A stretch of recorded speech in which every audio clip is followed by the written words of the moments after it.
Hello, boys and girls. Welcome back to Math Time with Mrs. Itis. Today we're going to be doing a sequencing event of Jan Brett's story, The Mitten. You will find this page in the packet, Work for Mrs. Itis Lessons. It's the very last page in our packet, and you can go ahead and pull it off so that you can turn your page as we cut out the pictures. But before we begin, I would like to read you the story called The Mitten. Again, it's by Jan Brett. She is the author and the illustrator of this story. That means she wrote the words and drew the pictures. So we're going to pay extra close attention to the sequence of events in this story, because then we need to remember which animals came first, second, third, and so on. So let's begin. Once, there was a boy named Nicky who wanted his new mittens made from wool as white as snow. At first, his grandmother, Baba, did not want to knit white mittens. "If you drop one in the snow," she warned, "you'll never find it." Because I guess the mitten would camouflage, right? White on white. But Nicky wanted snow white mittens, and finally Baba made them. After she finished, she said, "When you come home, first I will look to see if you are safe and sound, but then I will look to see if you still have your snow white mittens." You know, Baba knows it's very hard to make mittens, so let's see if Nicky takes good care of them. So off Nicky went, and it wasn't long until one of his new mittens dropped in the snow and was left behind. Uh-oh. A mole, tired from tunneling along, discovered the mitten and burrowed inside. It was cozy and warm and just the right size, so he decided to stay. There goes the little mole inside of the mitten.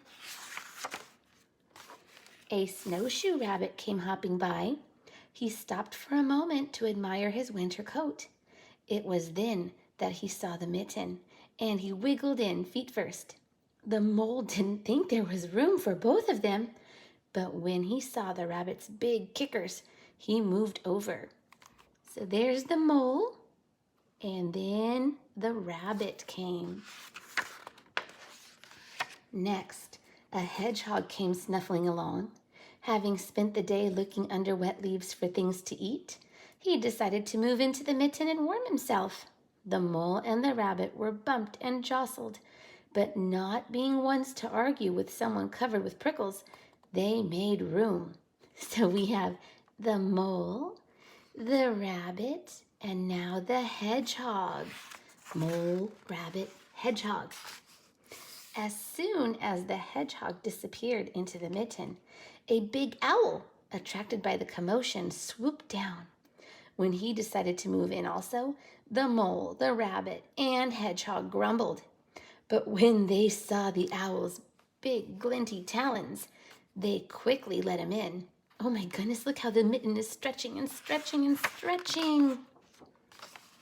Up through the snow appeared a badger. He eyed the mitten and began to climb in. The mole, the rabbit, the hedgehog, and the owl were not pleased. There was no room left. But when they saw his diggers, they gave him the thumb. That mitten is getting so stretched. Oh my goodness. It started snowing, but the animals were snug in the mitten.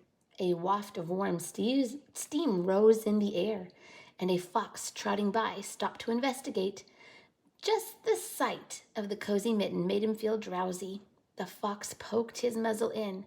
When the mole, the rabbit, the hedgehog, the owl, and the badger saw his shiny teeth, they gave the fox lots of room.